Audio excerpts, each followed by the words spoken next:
Hi, welcome once again to the American Miracle. I'm Jeff Dixon, and we're talking about America. And we're asking if America really is a miracle, and how does that work? What does that look like? It seems clear that God does have a plan for America.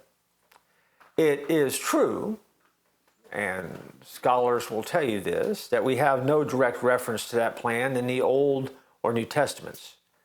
But that does not discount the fact that God has a sovereign purpose for America in his redemptive plan. In the first episode, I reflected on a book written by Marshall and Manuel, and as they suggest, God's hand on America began with its discoverer. If you go to the rotunda of the Capitol building, there's a painting titled The Landing of Columbus that depicts his arrival on the shores of America. As Marshall asserts, when Columbus discovered the New World, God had his hand on the wheel of the ship and brought it here. Looking back over the pages of history, we can see America's leaders turning to God for guidance, whether it's Washington kneeling in the snow of Valley Forge. We can see our founding fathers on their knees at the First Continental Congress. We see Lincoln praying in the hour of national crisis. We see Woodrow Wilson reading his Bible at night by the White House lights. Washington summarized this national dependence on God when he said, "No people can be bound to acknowledge and adore the invisible hand which conducts the affairs of men more than the people of the United States."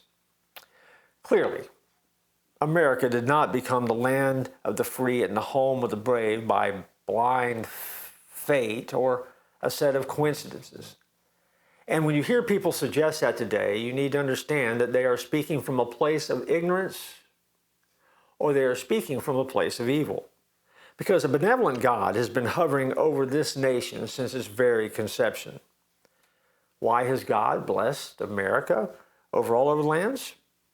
Why has America in her short history, and it is a short history, outstripped the wealth, power, and influence of all ancient and modern civilizations? Can God have blessed a nation so richly without having a pivotal purpose? What is God's plan for America? Where does America fit in end-time prophecy? And to understand the miracle of America and its place in the big picture, you have to explore the reasons for God's favor on America.